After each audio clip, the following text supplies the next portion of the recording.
hope with these virtual sessions is to make them as engaging, as interactive as possible, which means that after the kind of presentation section of the webinar, we're putting people into breakout groups, and we really want you to stay for the breakout groups. This isn't just about us kind of telling folks things or kind of giving you information and perspectives that we have, although we will be doing some of that. We also want to create a space for you all to engage with each other. So this is our attempt to try to create a space for folks from around the country to connect with other organizers and people within the youth organizing movement, to talk about, you know, ways you're advancing the work, challenges you're having, et cetera, and also be able to provide some feedback to the larger group. That doesn't work if you hop off the call as soon as the presentation is over. So please stay through, participate in the small breakout groups. And also we'll have an evaluation towards the end. Please stay through and complete the evaluation to give us feedback on how these webinars are going. Last time we had like 75 people, but only like 20 people stayed to the end. So we got great feedback, but it was also skewed because it was for the people that stayed to the very end. So obviously they liked what was going on. So please stay through the breakouts, complete the eval and all that good stuff. So with that being said, I'm gonna close out our opening poll now so we can just show the results of who's on. We got about 75 people. So, all right. So we've got about 41% of the folks on the call are youth organizers themselves working with the youth organizing group. Another 23% are kind of helping coordinate youth organizing networks or alliance. So majority of folks are either in a group, kind of working with a group on the ground, supporting as an ally or coordinating a national network. So that's good. Mostly we've got practitioners on this call. We've got a nice spread in terms of geographic scope. So the greatest number of people are doing citywide and community level stuff, but we've also got some representation of people who are doing multi-city regional work, statewide stuff, and a couple groups that are focused on the federal and national level. And then we've got, it looks like we've got a pretty good spread in terms of regional representation as well. So that's good to see. All right, cool. Thank you everybody who participated in this opening poll, just to give us a sense of who's on the call. Before we go any further, I do like to try to start all meetings with some form of like grounding practice, even in these large webinars like that. I'm gonna keep it simple for this one. And what I'm gonna do is basically just ask that everybody take 30 seconds to do whatever you gotta do to kind of get yourself grounded. So, you know, we all have busy schedules.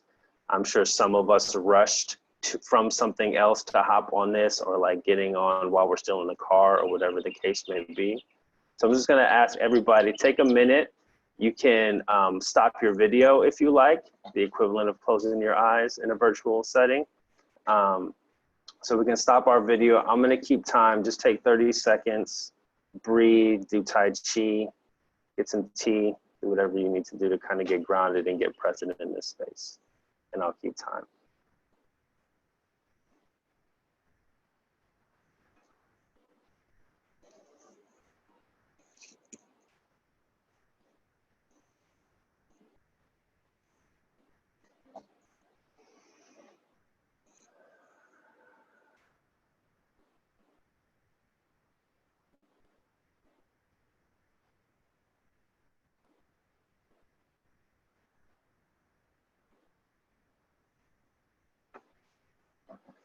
All right, everyone, thank you. So I want to welcome everybody to Youth of Color Take Lead on Safety, a special installment in the FCYO webinar series. I'm gonna go ahead and share my screen to, so you can bring up some of the slides that we have here.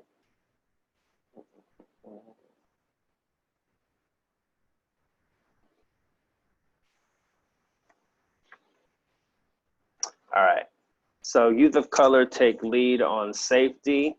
The purpose of this virtual forum today is we want to create a space for members of the youth organizing movement to discuss strategy for advocating for for advancing the political leadership of youth of color within this national debate on gun violence and public safety.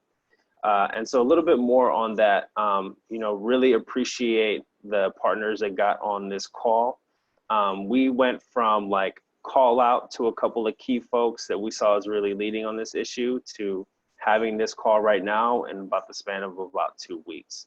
And the reason why we felt like this was important is because, as you all know, in the last couple of months, there's been a lot of media attention, a lot of inspiring activism around gun violence that has been led by young people. We've seen a real upsurge in young people mobilizing. And at the same time, we know there are a lot of challenges and contradictions with some of the dominant framing that has been used in terms of who's been featured, the way that the issue is sometimes narrowly defined in regards to gun violence. And while we have seen some promising examples of, stories from youth of color who are directly impacted by this issue, I think we felt that overall we could stand to try to use some space to bring youth organizers together and figure out how can we kind of step in, intervene, especially before this next big level of national mobilization. How could we try to step in and see if we can seize the moment a little bit better as a youth organizing field, take on a stronger role of leadership and advancing the demands, interests, and perspectives of the young people that we work with on a day-to-day basis, and advance the work of the groups that have been organizing around issues of public safety, violence in the way that we think about that for, in some cases, a couple of decades. So we feel like, there's tremendous opportunity in this moment because so many people are paying attention and giving not only attention, but kind of honoring and being inspired by youth activism. And there's a critical role that our groups play in making sure that that work is being done with the racial justice analysis and that the young people most directly impacted by these issues are in a position to try to take lead. And this is also an opportunity to try to advance a lot of the local work that we're doing on the ground around the country because so many young people aren't being newly activated. So again, so that's kind of overall why we're here. After we kind of finish this overview, we're gonna transition into a panel discussion. We've got a great group of folks lined up to talk about like how we can take lead in this moment. And then, like I said, we're gonna break people up into some breakout discussions. We want you to talk to each other about how you're seizing this moment, what kinds of tactics you're using and interested in. And then we'll take the last 10 minutes or so to kind of provide some final reflections. So a little bit about who we are, who you're gonna see on this call. My name is Hashim Benford. I'm with the Funders Collaborative on Youth Organizing. The Funders Collaborative works to build a stronger, more interconnected youth organizing field. And we do that through direct grant making, funder organizing, and also trying to convene spaces to help groups think about strategy such as this. And then I'm gonna, in a moment, pass it off to Jonathan, who's gonna introduce our panel. But we also have Jonathan Stiff from the Alliance for Educational Justice, Maria Fernandez from Advancement Project National, Luis Sanchez representing YVote and Mobilize the Immigrant Vote in California, Carlil Pittman from Communities United and their youth project Voice, and Saudia Durant representing Philly Student Union in Philly, PA. If you want to check us all out online and through various social media platforms, here's the way to do it. We're going to be sharing the slides after the fact. So if you don't get it all right now, no sweat.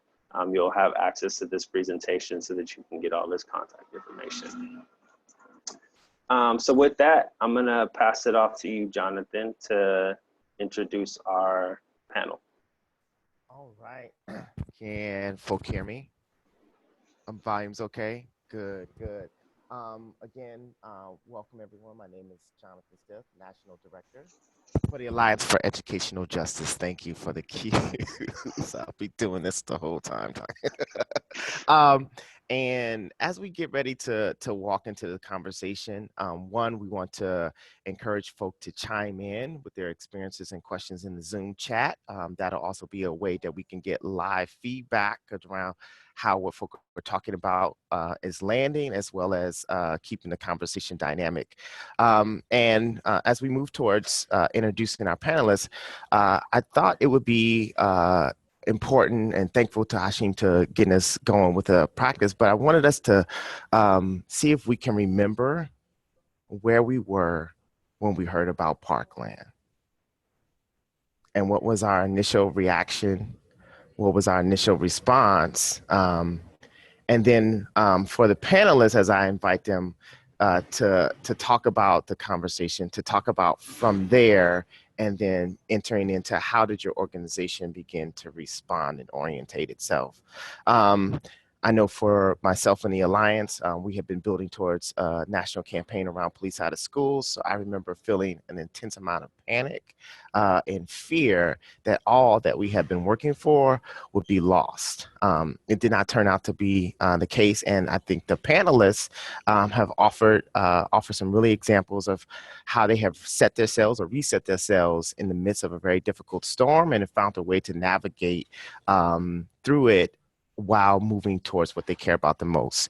And so we have joining us again, Maria Fernandez with the Advancement Project.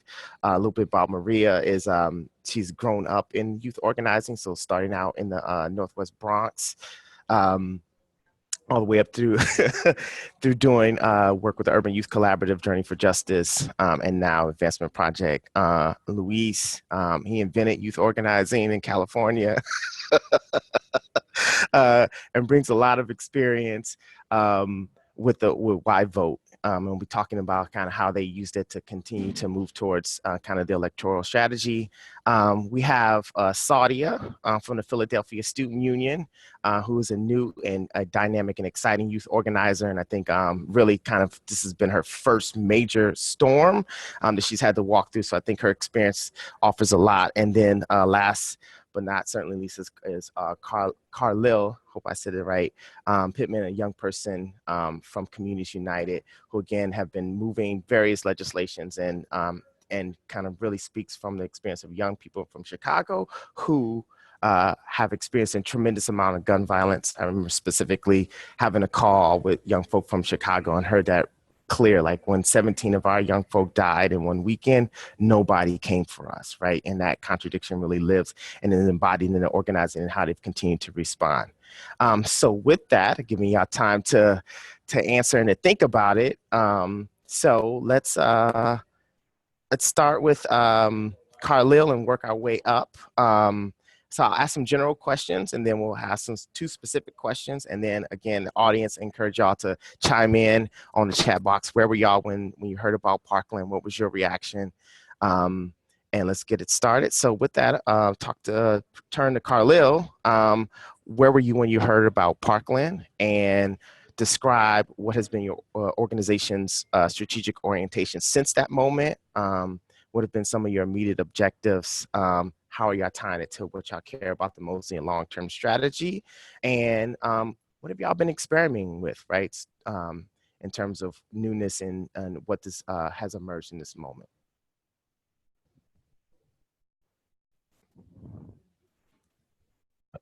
I think Carlo might be having some technical difficulties, Jonathan. Oh no. All right. So we'll come back to Carlo. Yeah, that always happens. So let's go to Saudia and the Philadelphia Student Union. Hey guys. Yeah, sorry. I immediately jumped back to where I was physically and thinking about Parkland. So I believe I had just gotten home on Valentine's Day, probably around like 4:30 p.m. when I first read the update about the story, or just saw like the media storm that came out of it. And as a new parent, I think this was the first time that I saw, and not just as a new parent, like seeing the first a new major case of gun violence in a school since my daughter started daycare. I immediately jumped into a very emotional state and space. Obviously feeling directly impacted or indirectly impacted and thinking about it, and just thinking about what it means for this next generation, and seeing the prevalence of more gun violence in schools. Um, and immediately started talking with our staff members, like in our little group chat, just like as natural, our natural and human responses to it, of just thinking, oh my God, not again. And then also as a collective who are constantly thinking about um, Black and brown youth and constantly dealing with like police and security, immediately thinking, oh my God, this is going to bring on an entire new pace of escalation. Um, so it was a lot, and I'm sorry, yeah, it just took me to like a super emotional place thinking about that immediate reaction. And while that was happening, we were already in the process of like building content for our citywide meetings, which are weekly spaces that we bring in students from across the Philadelphia region into our office to talk about how their personal school issues relate in a larger context. And we had to immediately press pause on all the content planning that we were already in the process of for our citywide meeting. So we abruptly halted that. We gathered as a staff and we said, okay, this is a moment. Um, this is a moment where we're already assessing what are the opportunities for our youth to step into their own leadership, to step into their own development. Prior to Parkland, our students had already been organizing around complaint systems to build stronger oversight of SBOs in schools. Since an incident that sparked in May 2016 when one of our members was assaulted by a school police officer. So when I came on board with PSU in August of last year, students were already actively organizing and trying to develop strategy and trying to troubleshoot issues already with building a relationship with the offices that are responsible for oversight of SBOs, trying to figure out, how to apply pressure and how to galvanize a stronger and more intentional conversation of the serious lack of oversight of SBOs. And just like the lapse in policy that is transparent and integral and accountable. So when this incident happened, students were already thinking about how do we build stronger language of SBOs. So when Parkland happened, all of that was put on hold. And we assessed opportunities for our members that we knew were coming up. The first being on March 14th, we knew that there was a call by the organizers with the Women's March who are looking to, build a space for any collectives, organizers, or any groups who are looking to organize something in response to the national call for a student walkout. We knew that there was going to be the March for Our Lives march on the 24th. And then we knew on April 20th that there was another call for students to walk out in the march. So when we presented these options to our students, we talked about some of the themes that came out of the case, thinking about access to guns, thinking about mental health services and programming, and especially in a city like Philadelphia, where there has been such a major cutting of funds for school support or safety staff. So thinking about social workers, thinking about nurses, thinking about lunchroom aides, thinking about guidance counselors, and all the cuts that have been made to staff who are specifically responsible to like the development of youth. Thinking about that contradiction and then the national call to increase armed presence in schools, our members immediately said, whatever opportunities exist, we want to jump into them completely. We can assess what makes the most sense for our capacity, but there should be some sort of response to that. And what we can do is build out of these actions and opportunities for development that can help us build more development and build a stronger case for why there needs to be a complaint system. And why we've been doing this work prior to Parkland. Like if school districts want to talk about school safety, but they're not willing to actually meet with students and talk about it, students who are actively who are proactive about having that conversation and being a part of it, this is something that we need to expose. And this is something that we need to develop a strategy around. Absolutely. Thank you for that. Yeah, definitely heard what I heard there was that one, it was a grab for you. It was a pause and a hold for the organization to really assess where it's at. And what I also heard for y'all too was really linking and dropping into your vision of what schools will be about and letting that contradiction move y'all to that. So y'all believe that you start talking about the counselors and all the folk who impact young people's lives, who will be a part of the armed personnel, right? And what a contradiction that is, and allowing that to move y'all into action in the face of not necessarily being sure of all the capacity that you all would have, but feeling like this was a moment and being really led by the principal that seems to be the center of your work, that students should have a voice in student safety, particularly after the assault at Ben Franklin. Thank you for sharing that. I want to move to Maria. And as we do that, again, want to ask people to drop in the chat box. Where were you when you first heard about Parkland? What was your reaction as we're moving forward? And if there's also questions and things you want to ask Saudia on the second go round, please also throw those in. Maria.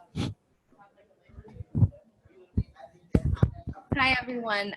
Maria with Advancement Project here.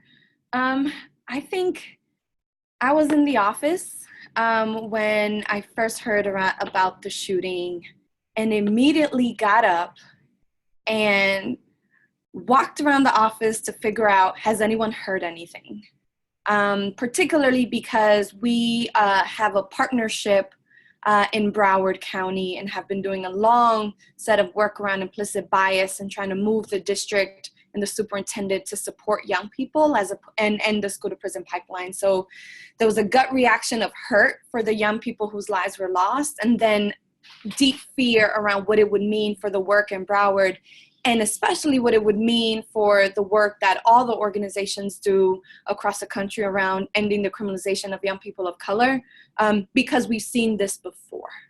And it felt extra scary and nerve-wracking under this administration. And I think similar to Saudia, just a lot of emotion, a lot of uncertainty, a lot of questions. But now I feel very grateful for the work that everyone has been doing since then to continue to push forward a message that our young people do not deserve policing in schools. For Advancement Project, I think there were a couple of things that immediately sparked for us in terms of how do we move in this moment. As a national organization, we don't have members, but we do have partnerships with organizing groups across the country and a deep set of work around ending the school to prison pipeline. So I think immediately for us, there were a few things that came up. One is, how do we interrupt the narrative around gun violence in our communities? And then how do we interrupt the narrative around school safety and what that actually looks like? And then how do we elevate the voices, the stories, the demands, the experiences of young people across the country who live this every day, who go to schools with metal detectors, who go to schools with police, who have faced assaults, and then who also have supported other young people through assaults through the work with the Alliance for Educational Justice, which is Jonathan's work. And then I think the last piece that came up for us is, how do we intervene in terms of policy? So what are we seeing happening from the federal government down to local municipalities and districts? And how do we keep a track of that so that we can be clear around what the fight is and what the fight looks like regionally for folks? So I think for us, immediately we jumped into a lot of conversations with our partners on the ground, from AEJ to PSU, to Power U in Miami, the Dream Defenders, Urban Youth Collaborative in New York, Black Organizing Project in Oakland, Coleman Advocates, kind of thinking through how do we respond? And I think we decided to operate as a convener, as a communicator, and then thinking about what are the set of tools that our partners need. So we convened 2 calls, one immediately after as a movement call, trying to get as many people on the phone to think about how do we pivot from this, and then get a glimpse of what's actually happening on the ground. and then started to work with the Philadelphia, and I'm glad to follow Sadia because I do think Sadia's work should be elevated. So part of our partnership and leading with our partners first, it was clear that young people were going to mobilize and organize for the 14th, which is the walkout that was called by the Women's March. And we needed to intervene both in the narrative perspective, but also be able to provide a set of tools that can help youth organizers think about what is the messaging that they want to elevate, what are the set of demands that make sense for us in this moment, and then just basic know your rights around how to actually walk out from schools. Because what we saw was while school districts were excited about young people walking out, it was only for the 17 minutes. And then we were afraid that young people were going to get reprimanded for continuing the walkout and participating in other actions and elevating those actions to meet the set of local conditions that they were at. So we put together a call on March 12th in partnership with the Alliance for Educational Justice of Youth of Color for Press. And on that call, we had the Dream Defenders in Pinellas County, Power U in Miami. We had the Philadelphia Student Union, Padres y Jóvenes Unido in Denver, Urban Youth Collaborative in New York, Bryant Park Neighborhood Council in Chicago, Voices of the Unheard in Ohio, and then did a set of work with our partners in Phoenix. And again, the point was to elevate the messages, the demands, the narratives, the stories, right, the realities and experiences of young people of color. And we were very successful in getting a lot of media hits, a lot of articles before the walkout and then follow up after, to be able to start to chip at the narrative that safety means more police, that safety means metal detectors, that safety means millions, hundreds of millions of dollars in policing infrastructure. And then we released this toolkit in partnership again with the Philadelphia Student Union, and also released a set of tools, including a legislation tracker that goes looking at a really basic analysis of what is the legislation that's moving forward in what cities, in what states, as we saw waves of states decide that they want to push forward legislation around arming teachers, legislation around placing police officers in every school. I think New Jersey wanted to place state troopers in schools and do random waves of patrolling. New York City wanted to put $8 million in more security. And then we saw the creation of new infractions and laws that young people could be charged and arrested for. So I think for us, it was really important to intervene in the narrative, to put together a set of tools centered with our partners and their narratives, their experiences that can aid the field, and then be able to push in terms of what kind of legislations we could be thinking about. We re-released the policy brief that we created with Alliance for Educational Justice, a Dignity in Schools campaign, the Legal Defense Fund, around school police are not the answer to school shootings, that we released 5 years ago with the shooting in Newtown.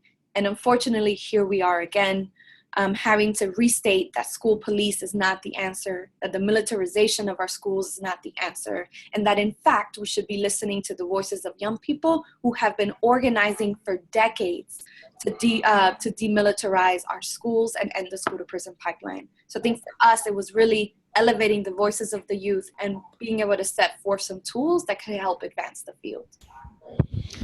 All right, thank you for that, Maria. So in the chat box, Hashim has added the No Cops, No Guns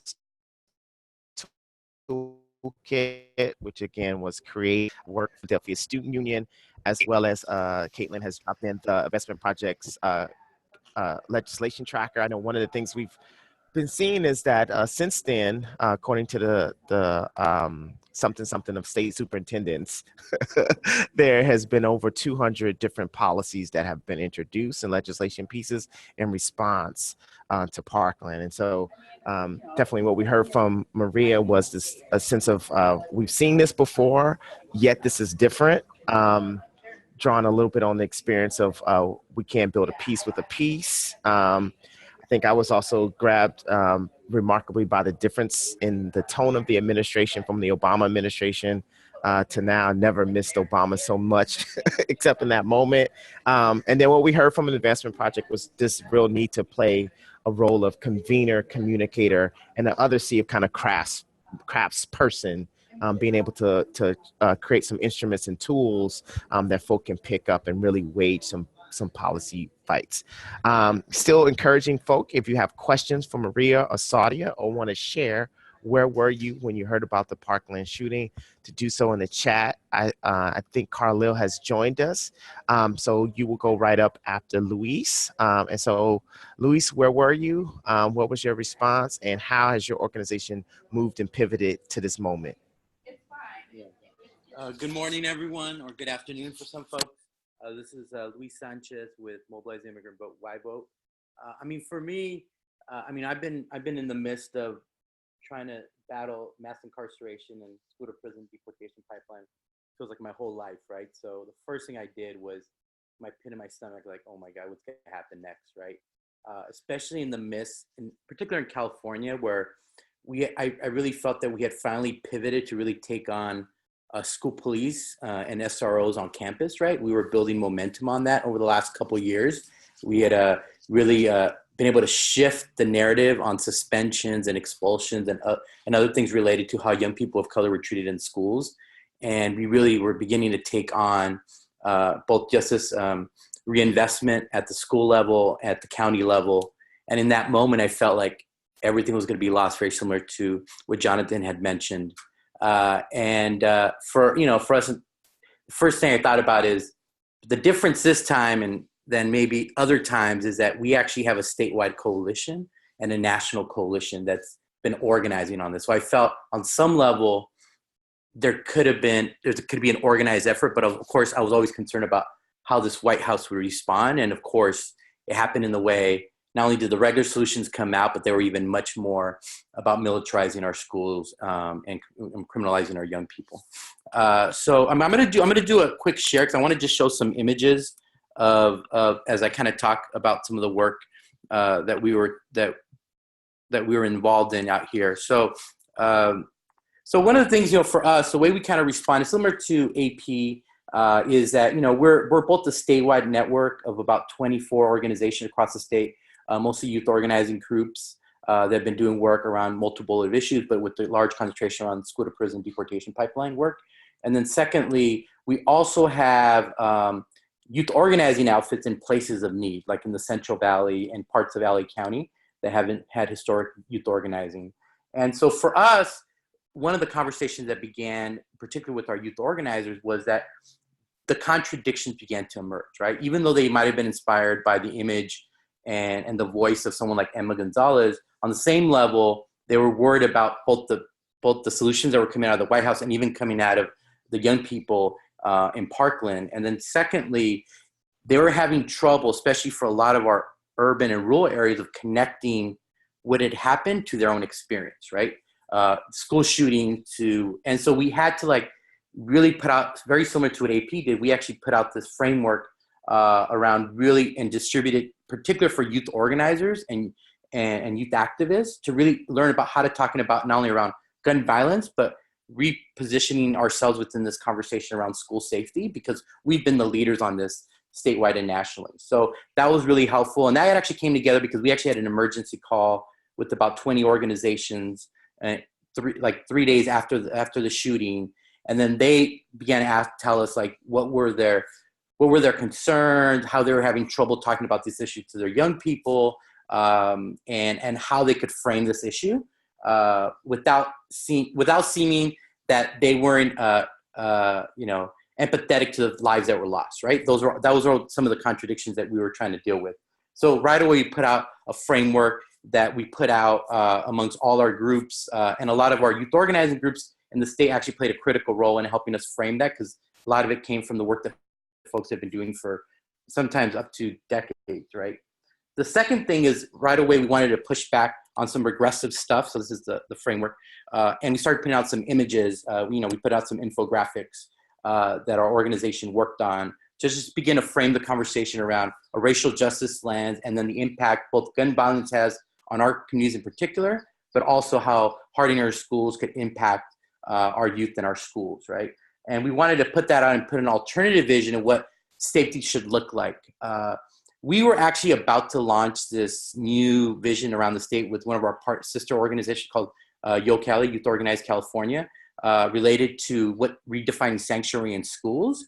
So in many ways, we had been building momentum, right? But we also felt that this moment would actually put that new framework and statewide policy at risk. So we were really trying to connect to a lot of that stuff that we were actually trying to put out around that redefining sanctuary. Lastly, the other thing we started doing is we actually started convening our folks, right? And activating our network around this. We actually had to do a major pivot, but we saw actually three major opportunities for us. One is similar to other moments, right? That things that happen around this. So in California, we have a history of these really racist initiatives, right? That historically happened, especially 10 to 15 years ago.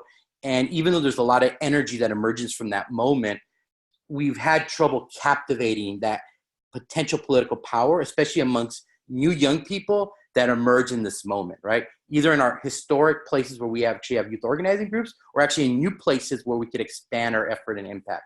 So one of the things is we wanted to do in this moment is we actually wanted to sign up tens of thousands of students, register them a vote, signing them up, have them fill out pledge cards so it could be part of a rapid response mechanism. To this moment, we've actually signed up about 15,000 young people here in California, and we've actually registered about 10,000. And then secondly was we actually created a mechanism of creating these kind of tributary marches that were happening in places, but making sure that they were leading with our lens. So these are an example of some of the places that we were at. Of course, we have Edna Chavez, who spoke on behalf of the Community Coalition, but in many ways carried our messages as well as other folks did at the march. But really trying to make sure that that message happened. So we actually had about 7 or 8 marches here in California where our young people spoke, focused on our message that both talked about gun violence and the impact on our communities, but also pivoted to what school safety should look like and what it shouldn't look like, and began to challenge that narrative. And then the other piece is what we've been doing is we've been working with the cultural artist community to really put out images and framing that could go viral, both on social media, but we also know like the impact art and culture has on this work, both with young people, but I just think how this stuff could transcend even the communities that you're organizing and working in, right? So we developed sets of posters, prints, digital pieces. These are some of them, these Teacher Not Guard, Schools Not Prison, with the messaging around not hardening our schools. And these are actually some new images that you all are seeing for the first time. That one features really the power of young people, because our larger campaign that we've been leading here in California is called Walkout Organized Vote here in California, as we kind of lead up to the April 20th potential walkout that's going to happen here in California, right? So one here features Edna Chavez, who of course has been a leader that was uplifted in the March 24th action, and then and really beginning to lift up the voice of young people in this moment. So that's kind of like the piece that we're trying to do. One of the things that particular that we've been most interested in experimenting in this moment is how we could really use messaging in a different way and help folks both with the use of swag distribution to like posters, to digital media, and really begin to frame this conversation. So I'll end on that, but these are some images, and then the framework that we had talked about is also, hopefully we'll send it over the chat as well. Right, thank you for that. Luis, definitely heard, I use it as an opportunity to really merge and what kind of politicize young people in that moment and really try to swing and move them with the pledge and the rapid response. That is a really important aspect of what we've seen, right? Kind of the emergence of young people, particularly young people of color, and the necessary need for political organization as well as political education. We're going to go into a second round of questions for folk. And so again, want to invite folk in the Zoom chat, if you had questions around anything you've heard so far, to drop those in. I want to pivot back to Saudia and have you think about the experience you had on the 14th, the 20th, and as y'all attempted to kind of enter in with this young people of color voice around the issue of safety. How did that land? what were some of the experiences that you all had on the ground as y'all were trying to pull off this skillful move in Philadelphia? Yeah, so great questions. Thinking about the experiences on the 14th. So initially when we started planning for that day, our members had agreed to participate in the 17-minute walkout, obviously in honor of the 17 lives that were lost. They were thinking strategically about how students can form some sort of alliance or partnership with some of the educators who had been supporting some of the conversations within schools about what school safety should or could look like, and really pushed for that level of support with students feeling comfortable with participating in the march that we planned following the 17-minute walkout, because a lot of our members echoed what Maria mentioned about feeling like 17 minutes is not nearly enough time to talk about these issues or to meet and connect with other students. Also feeling like it was kind of patronizing for the school district to approve only 17 minutes, but to not be willing to listen to anything past that. So initially we had planned on, based on the teachers who had connected with us about wanting to figure out how to support students in participating in our march. We initially prepared for about 100 and 150 students to turn out to the event. And when we arrived first thing in the morning in front of the school district plan, which marked the beginning of the march, there were already like well over 200 students who had came out. And by the time, about an hour later, once we were ready to march, it ended up being nearly 1,500 students who had all just showed out, who were chanting, who were talking about wanting to feel safe and protected, and recognizing that police and more metal detectors weren't the answer. And from that march, we held a rally. We had speakers from educators to parents, just so many different people who are impacted by the call to arm teachers and increase school police presence, who felt like the actual demands from our students weren't being met. You know, what are the options for restorative justice? What are the options for getting more guidance counselors? What are the options with a full divestment plan from school resource officers? So that happened on the 14th. And we connected with so many students from across the city, from so many different sections of Philadelphia, who were just talking about feeling so hungry for opportunities to lead these conversations. Students who felt like they were tired of being told that they had no place at the tables with positions of power, to have their needs even assessed or met. Students who felt like, you know, there's so many different opportunities for a fresh start in Philadelphia. The removal of the school reform commission that's been in place for the past 17 years, knowing that those seats will be empty and that there will be a completely new board of school reform board members in place. Thinking about that opportunity to start a new generation and a new era of change in Philadelphia. And I think that moment when we came back from that and we re-engaged with our students, we evaluated, we touched base with some of the teachers who had came out, seeing such a hunger and a drive to follow up from those conversations, and not just within the scope of gun violence, because in Philadelphia, it's a completely different dynamic where access to assault rifles isn't a thing locally, but thinking about the constant presence of authoritative violence in schools, constantly having to think about a simple act like going to the bathroom, you're going to have to engage with a police officer. Thinking about how that impact from Parkland, it speaks to different elements. And wanting to figure out, okay, what is the actual follow-up to keep this momentum and this energy, to keep it alive and to make it more intentional. So from that to March 24th, when some of our students came out to the March for Our Lives, carrying that energy, I think, unfortunately, while students still felt strongly about their vision, I think participating in that march, a lot of students realizing how much whitewashing is happening with the conversation of gun violence, and how, just the reality when Black and brown youth are interested and are ready to take off and engage with these conversations, seeing how disengaged Black and Brown youth are being pushed out of it, seeing how there's just so many elements that are taking away from the fact that this is impacting the school community, and just seeing such deep disconnections, I think it made the conversation and the strategy more complex for our students, thinking about how do we build with solidarity, but how do we build work that is bold and unapologetic and uncompromising, with making our voices equal, and on an equal playing field. So from that, students have now given those two experiences. So now we're planning for April 20th. We know there's another call for a student walkout. We know there's another call for March.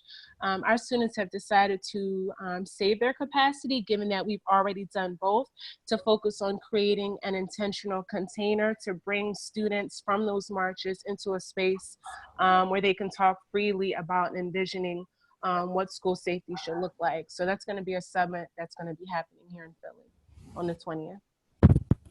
All right. Thank you for that. I see Carlil has joined us. If you want to unmute yourself, and want to invite you into where we are in the conversation, and just reintroduce yourself, your org, and talk a little bit about kind of what's been y'all's experience on the ground, trying to move the issue which y'all have been working on in the context of kind of Parkland and some of the challenges that you've seen or some of the struggles y'all have wrestled with. Yeah, so hey everybody, this is Carlil Pittman from Chicago. On Communities United and Voice, Voices of Youth in Chicago Education. It's a youth-led collaborative focused on dismantling school to prison pipeline and being able to address SROs and police officers in schools, and really trying to shift the narrative to put in more mental health and bring awareness to that for our students. So a lot of the work that we've been focused on through the Voice program is basically on a state level, being able to address the need for resources in our schools and the disinvestment from police to more restorative justice practices for our students. And being with that, since Parkland has taken place, it gave us an opportunity to be able to connect on a broad span, not just for students in Chicago, but also be able to connect with students in Baltimore, students in DC, to really create this movement that we call Good Kids, Mad City, which is basically a collaboration of youth across different cities who've been at the end of these stricter gun laws and things taking place. So with everything that's happened in Parkland, Florida, it's a great opportunity for those young people to actually have been able to create that movement and have their voices uplift and everything. For our students that we deal with in Chicago, it's like we've been dealing with this issue of gun violence on an everyday basis. So really being able to make sure to include in those conversations, because when it comes to things like Columbine and all these disasters that have taken place, our Black and Brown students have been at the end of stricter gun laws and heavier police presence. So really being able to make sure that as this conversation is going, that we're including these conversations and knowing that we need to get to the root cause of these problems to really not put a Band-Aid over these wounds and really heal the situation, knowing that it's a mental health crisis, it's a poverty crisis, these things are taking place, and really make sure we get to the root cause of it and solving the issues.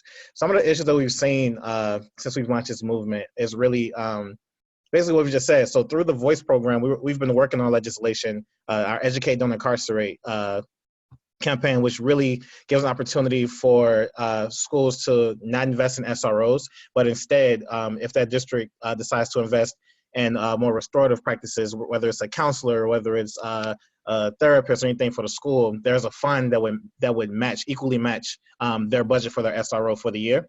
And it's completely voluntary. If they choose to do it, then that's what happened. And with everything that's happened in Parkland, we were at the verge of our bill being destroyed, because now there's a call for heavier security, heavier police presence, and really trying to make sure that the narrative of what we're dealing with in our urban communities is also included, making sure that they know that you know, at least us alone in Illinois, we have some of the strictest gun laws in the country. That isn't the issue here. The issue is that we don't have the proper resources in the right communities to deal with these disasters, these issues of violence things taking place. And it's moving this opportunity to collect all those voices who've been out here screaming for so long, who didn't have the voice, who had the voice that doesn't have the microphone, right? So Good Kids Man City is really a microphone for these urban youth, to partner with youth like the Parkland youth to be able to move at a momentum that's so great that they can't help but hear us and address all of our needs and our issues. So for us, I say that is our biggest issue, is making sure that our narrative is actually included, what we're really fighting for, what we really need to get to the root cause of these problems. What I heard there is that for y'all went really wide, reached out beyond the city of Chicago, and really sunk in and dug in around what was the real important center line. If we can, we're a little bit over time. All great conversations do that, and they never end. If I could ask our two national partners if we could excuse y'all from the second question, so that we can get to listening to our focus, which I do best, is listen to the ground. So I want to again thank everyone for this panel. And I see a lot of questions in the chat group, so please continue to ask those questions. We'll have a closeout, so that'll be an opportunity for folks to readdress some of what's been coming up in the chat. So with that, I'm going to mute myself and turn it back over to Hashim. Cool. Thank you, Jonathan. Great moderation, brother. Much appreciated. And thank you, Saudia, Luis, Carlil, and Maria for those insights. I know I got a lot out of it, so I really appreciate y'all sharing your work with the folks on this call. So before we go into the breakouts, one of the things that we talked about as we were planning this webinar is we saw an opportunity to build off some of the work that the panelists, as you just heard from, have done around shifting the narrative, and seeing April 20th as a chance to try to say, can we as a national movement across multiple organizations and different networks actually try to solidify some common, not only a common framework, but some actual specific common talking points that we can try to use on these day of actions for the 20th to create a national echo chamber to move some of these racial justice frameworks that we're talking about and advance the line that we have around not hardening our schools, investing in our young people, investing in our communities, and getting at the root causes of this violence. And so in the last week or so, as we were both prepping for this webinar, we also took a stab at developing some talking points that we want to present. And we want to ask groups on this call and the other groups that you're connected with, we're asking for folks to use a common set of talking points. And we even have a little Google form survey because we want to be able to provide support to groups that are doing this. We've been able to get some national communications support. So we have a very talented expert in PR, Jennifer Farmer, who used to work with AP and has worked with organizations around the country and is still very active working with PICO right now. She's going to be doing some national press work for us. And again, the goal is, we know a lot of y'all are going to be doing stuff on the 20th. There's going to be actions happening around the country. The goal is if we can get all of our folks to kind of be saying some of the same bullet point talking points, that we create a national story within the story for national press, not only around the ways that youth, young people of color are impacted by these issues, but also uplifting to the point that Maria made earlier, there is a youth organizing movement that has been active and pushing back around this stuff for decades. So to try to do some of that national narrative shift work that folks have been pretty successful at, when we heard some of the examples in Philly, Chicago, and the work that's happening in California.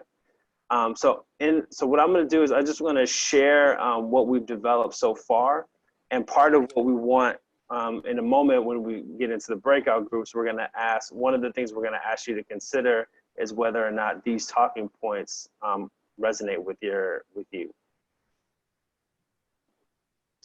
So here's what we have.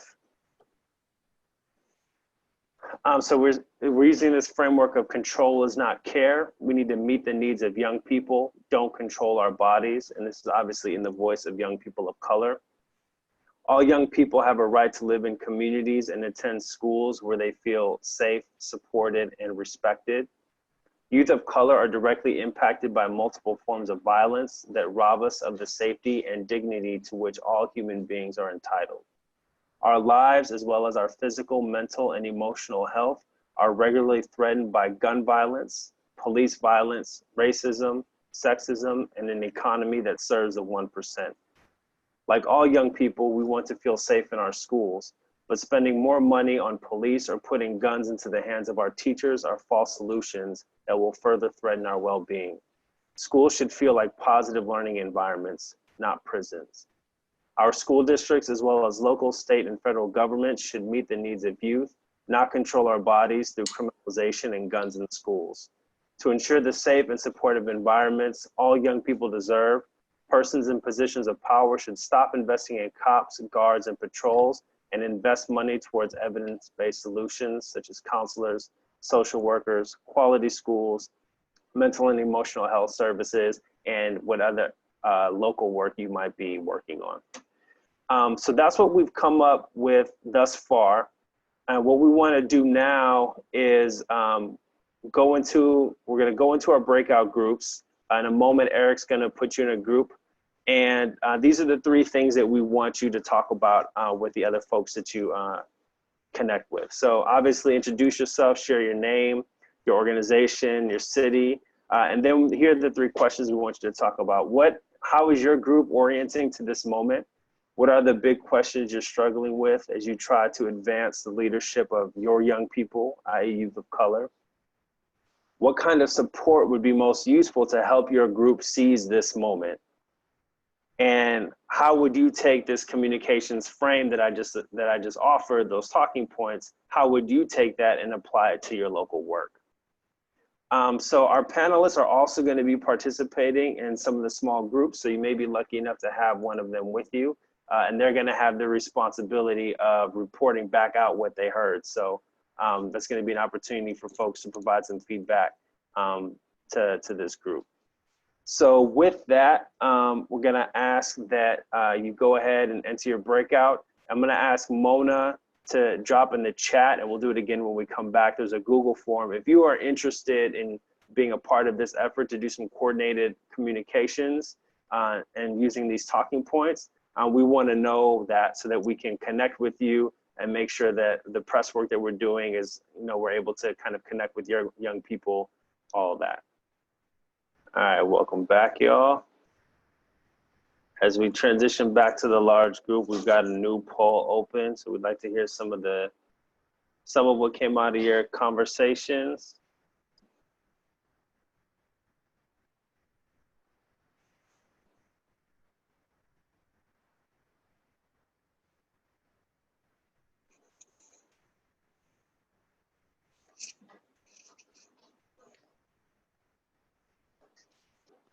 Got about another, let's see, breakout rooms will be closing now. All right. All good. Welcome back, everyone. You just experienced the omnipotence of the facilitator at Zoom to bring you back from your small groups. I wish I could do that in in-person meetings, just like click a button and then everybody would be transported back to the large group after that 1 minute warning.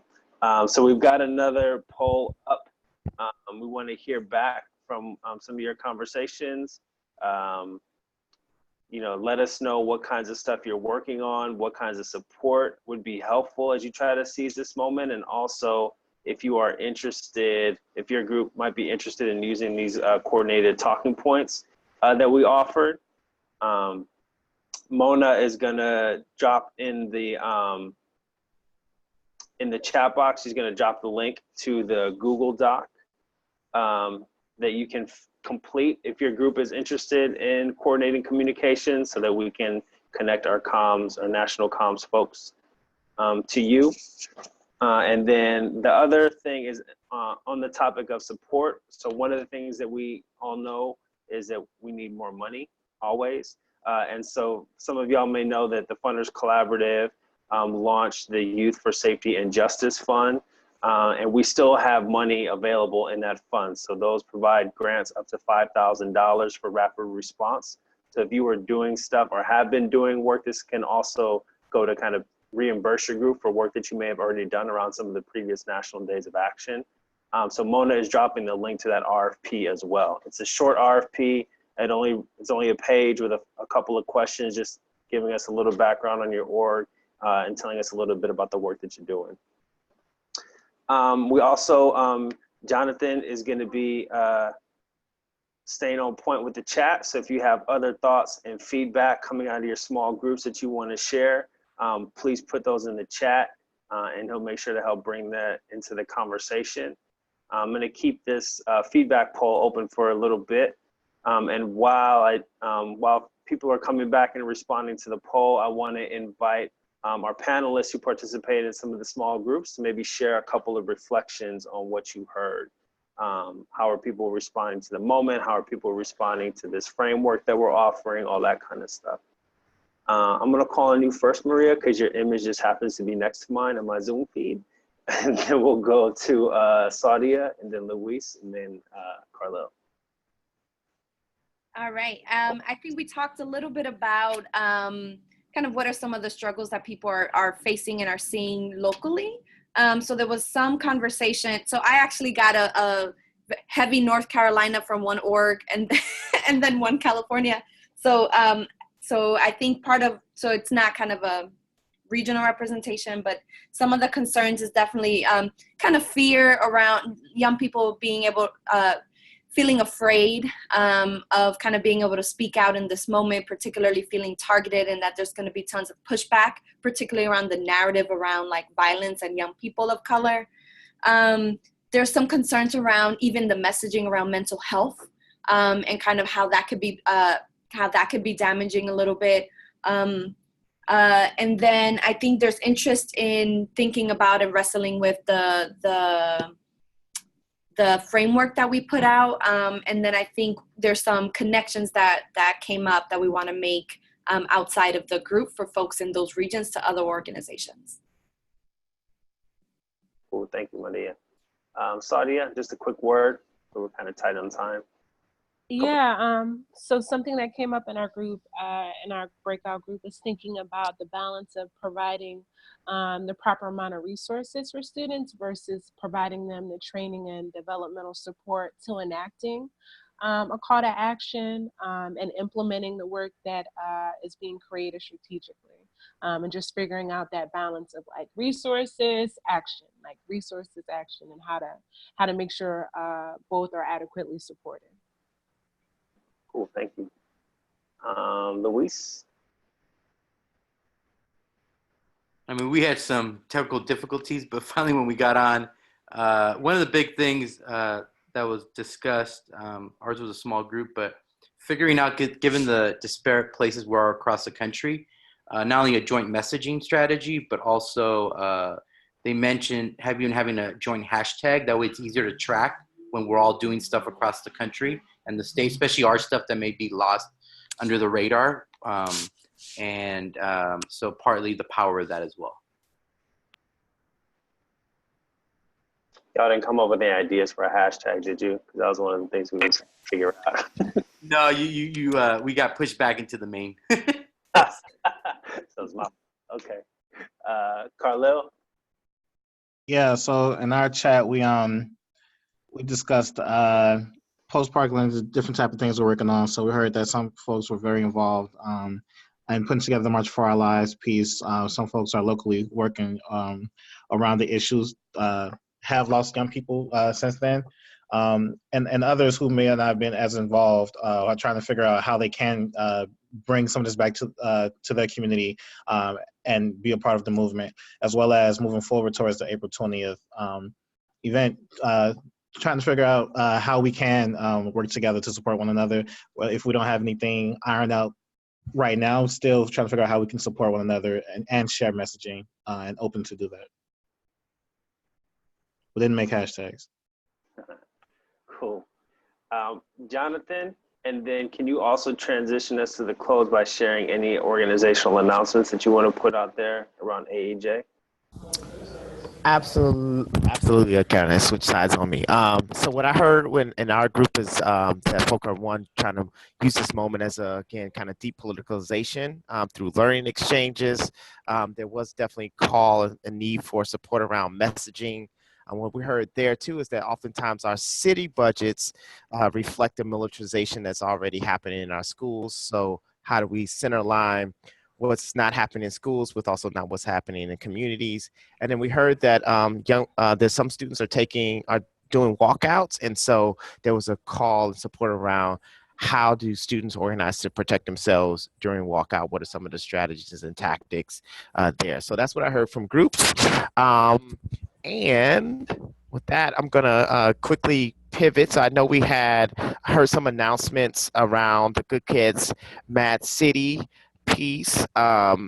The Alliance to Reclaim Our Schools, which is a national network of youth, parents, and teachers, has launched a Books Not Guns pledge, where they're encouraging and engaging parents and students and teachers to take a pledge to say that they won't participate or go to a school where there are armed personnel. Again, knowing that there's been over 200 laws and bills and resolutions being passed to seek to that, to say we're not going to participate in that.